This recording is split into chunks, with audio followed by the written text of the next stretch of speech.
Hi friends, കഥ വായിക്കാം. ആമയും മുയലും. ഒരു കാട്ടിൽ അഹങ്കാരിയായ ഒരു മുയലുണ്ടായിരുന്നു. മിട്ടു എന്നായിരുന്നു അവൻ്റെ പേര്. ഓട്ടത്തിൽ അവനെ തോൽപ്പിക്കാൻ ആരുമില്ല എന്നായിരുന്നു മിട്ടുവിൻ്റെ വിചാരം. അവൻ കാട്ടിലുള്ള മൃഗങ്ങളെയെല്ലാം വെല്ലുവിളിച്ചു. എന്നെ ഓടിത്തോൽപ്പിക്കാൻ കഴിവുള്ള ആരെങ്കിലും മുന്നോട്ട് വരൂ. ഇവൻ്റെ അഹങ്കാരം ഒന്ന് തീർക്കണം. വെല്ലുവിളി കേട്ട കുഞ്ഞനാമ വിചാരിച്ചു. ആമ വെല്ലുവിളി ഏറ്റെടുത്തു. ഞാൻ നിന്റെ കൂടെ ഓട്ടപ്പന്തയത്തിന് തയ്യാർ. കുഞ്ഞനാമ മിട്ടുമുയലിനോട് പറഞ്ഞു. ഇത് കേട്ട് മിട്ടു പൊട്ടിച്ചിരിച്ചു. ഹ, പതുക്കെ ഇഴഞ്ഞു പോകുന്ന നീയാണോ ഓട്ടക്കാരനായ എന്നോട് മത്സരിക്കുന്നത്?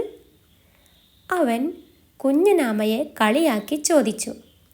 പക്ഷേ കുഞ്ഞനാമ പിന്മാറിയില്ല.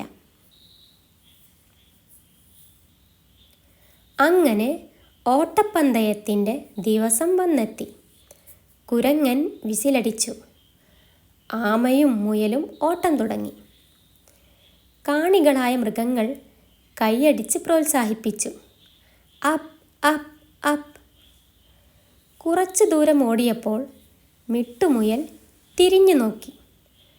കുഞ്ഞനാമ അതാ വളരെ പിന്നിൽ ഇഴഞ്ഞിഴഞ്ഞു വരുന്നു. കുറച്ചു നേരം ഈ മരച്ചുവട്ടിൽ വിശ്രമിക്കാം. ആമ അടുത്തെത്തുമ്പോൾ വീണ്ടും ഓടാം. എന്തായാലും വിജയം എനിക്ക് തന്നെ. ഇങ്ങനെ മനസ്സിൽ കരുതി മിട്ടു മരച്ചുവട്ടിൽ വിശ്രമിക്കാനിരുന്നു. അവൻ അറിയാതെ ഉറങ്ങിപ്പോയി. കുഞ്ഞനാമ ഇഴഞ്ഞിഴഞ്ഞ് മിട്ടുവിനെയും കടന്ന് ലക്ഷ്യസ്ഥാനത്തെത്തി. കാണികളുടെ കയ്യടിയും ആർപ്പുവിളിയും കേട്ട് മിട്ടു ഞെട്ടിയുണർന്നു. കുഞ്ഞനാമ അതാ വിജയിച്ചിരിക്കുന്നു. എല്ലാവരും മിട്ടുമുയലിനെ കൂകി വിളിച്ച് കളിയാക്കി. അഹങ്കാരിയായ അവൻ നാണിച്ച് തല താഴ്ത്തി.